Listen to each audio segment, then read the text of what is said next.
that's okay.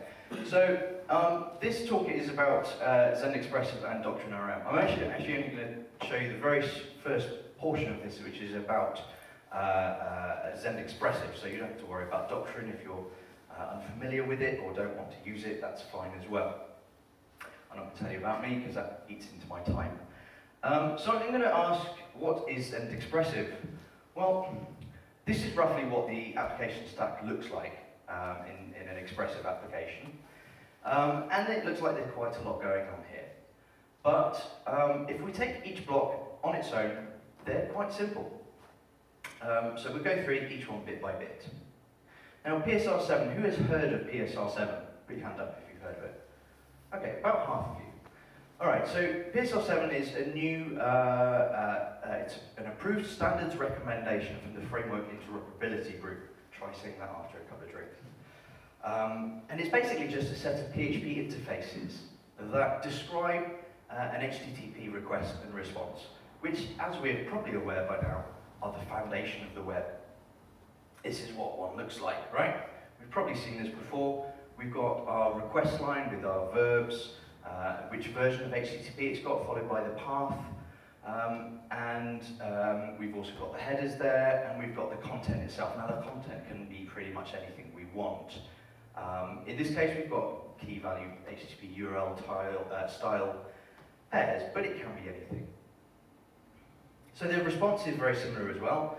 We've got a version, we've got the headers, which are key value pairs, and the end of the headers, there's an empty line there because it's basically a double new line before the main content. And then we get the body itself. Much like the request body, the response body can be anything you want. You'll see here that there's a content type header which I've shown, which tells you it's plain text, basically. So Zendiactorus is the next part of the stack that I showed. It's got a bit of a silly sounding name. It's Greek meaning messenger, so it does actually work. Zen are quite into weird naming schemes, as we'll see in a moment. And it's simply an implementation of that interface. So it's just the concrete classes that say, well, this is a request, this is a response, and so on. One of the key mandates of PSR7 is that these request and response objects are immutable. That basically means they can't change. So once you've created a request object, it can never change. The way you change it is, say, request with with header or something like that, and that will create a new request, a completely new instance. So you can do this several times to form and modify your request, if you like, but it's actually just creating a new request each time under the hood. And that simplifies a lot of the implementation underneath.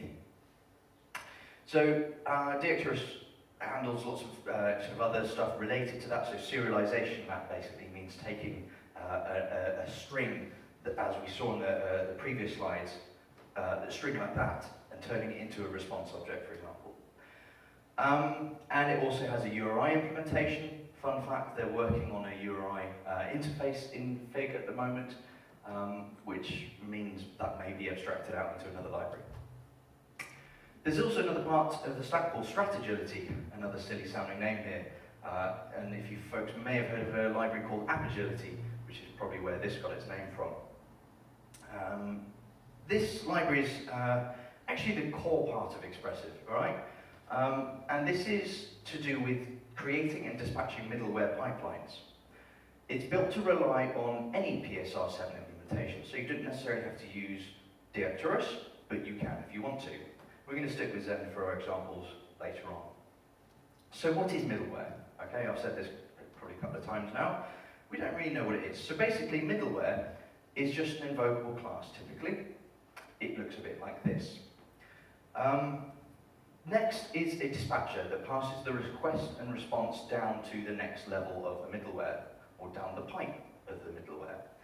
Now, funnily enough, middleware is in PHP is actually a bit of a misnomer. It should be a pipe.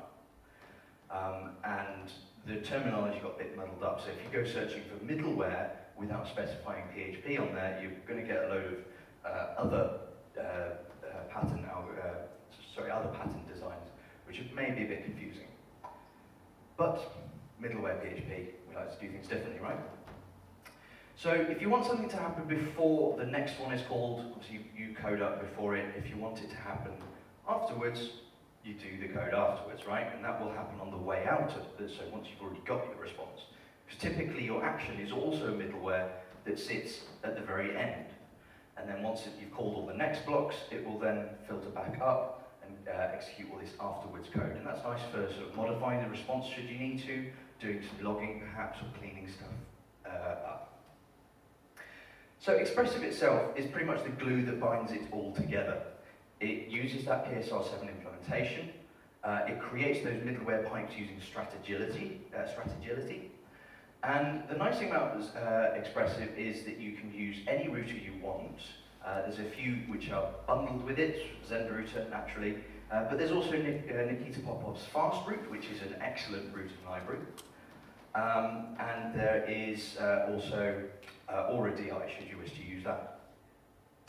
You can also create services using a dependency injection container. Hopefully you're all familiar with those.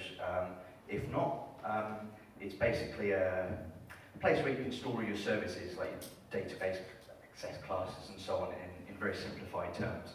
But you can use Zen Service Manager, you can use Pimple, and you could also use AuraDI, for example.